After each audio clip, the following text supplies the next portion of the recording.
नमस्कार दोस्तों, स्वागत है आपका पॉलिटिकल व्यूज़ में। राजस्थान विधानसभा उपचुनाव की सरगर्मी तेज है और आने वाले कुछ दिनों में ही तस्वीर साफ हो जाएगी कि 3 सीटों के उपचुनाव में कौन सी पार्टी जीत हासिल करेगी।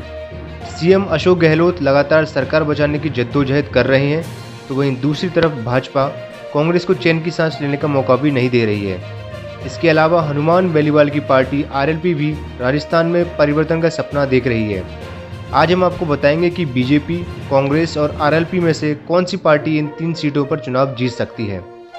आपको बता दें कि सहाड़ा सीट कांग्रेस विधायक कैलाश त्रिवेदी, सुजानगढ़ की सीट कांग्रेस विधायक भंवरलाल मेघवाल और राजसमंद की सीट भाजपा विधायक किरण माहेश्वरी के निधन के कारण खाली हुई है।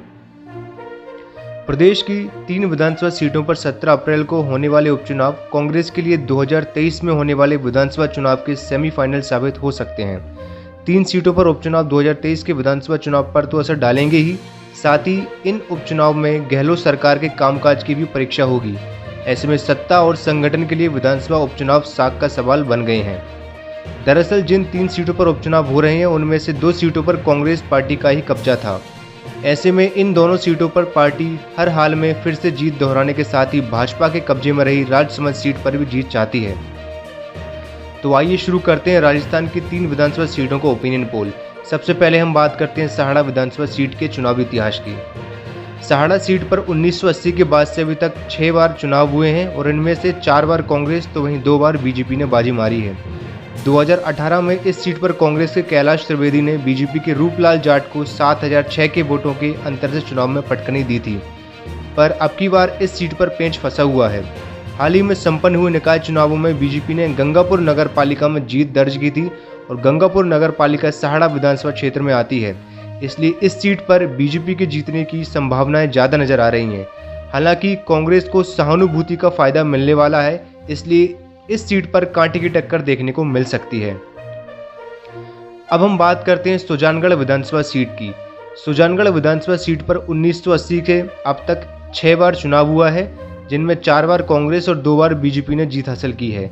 2018 के चुनाव में कांग्रेस के भंवरलाल मेघवाल ने बीजेपी के खेमराम मेघवाल को 38,000 के भारी मतों के अंतर से चुनाव हराया था।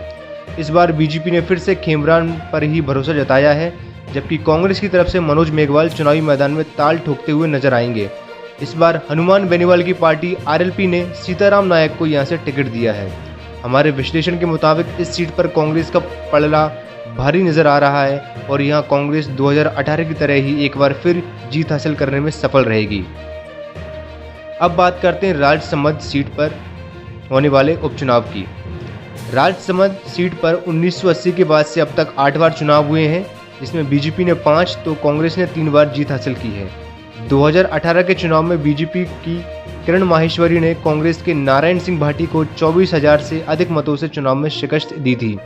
किरण माहेश्वरी 2008 से लगातार 3 बार राजसमंद सीट से चुनाव जीतती आ रही थी और इस बार बीजेपी ने उनकी बेटी दीप्ति माहेश्वरी को अपना उम्मीदवार बनाया है। वहीं कांग्रेस की तरफ से तनसुख बोहरा और आरएलपी की तरफ से प्रहलाद खटारा चुनावी मैदान में है। भले ही दीप्ति राजनीति में नौसखिया हो, पर फिर भी वह राजसमंद सीट से बीजेपी को एक आसान जीत दिलाने में सफल रहेंगी। तो हमारे ओपिनियन पोल के मुताबिक राजस्थान की 3 सीटों में से एक सीट पर बीजेपी और कांग्रेस जीत हासिल कर सकती है और सहाड़ा विधानसभा सीट पर कांटे की टक्कर देखने को मिलने वाली है। वहीं आरएलपी के हाथ इस बार खाली ही रहेंगे। ये उपचुनाव 2023 में होने वाले विधानसभा चुनाव पर भी असर डालेंगे। इसके अलावा सरकार के कामकाज और योजनाओं से जनता में नाराजगी या फिर जनता सरकार के कामकाज से खुश है, इसका आकलन इन सीटों पर होने वाले चुनाव से तय हो जाएगा।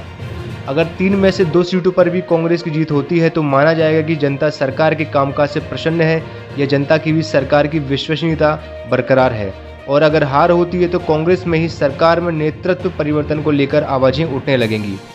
वहीं अगर राजस्थान की जनता बीजेपी और कांग्रेस के अलावा तीसरे विकल्प की तलाश में है तो वह तीसरा विकल्प आरएलपी हो सकती है। खैर, ये तो वक्त ही बताएगा कि भविष्य में किस पार्टी की सर जीत का सेहरा सजता है। लेकिन दोस्तों, आपकी क्या राय है ये हमें कमेंट बॉक्स में ज़रूर बताएं, और अगर आपको ये वीडियो पसंद आया हो तो वीडियो को लाइक करना ना भूलें। साथ ही साथ चैनल पर नए हो तो चैनल को सब्सक्राइब भी कर दें। धन्यवाद।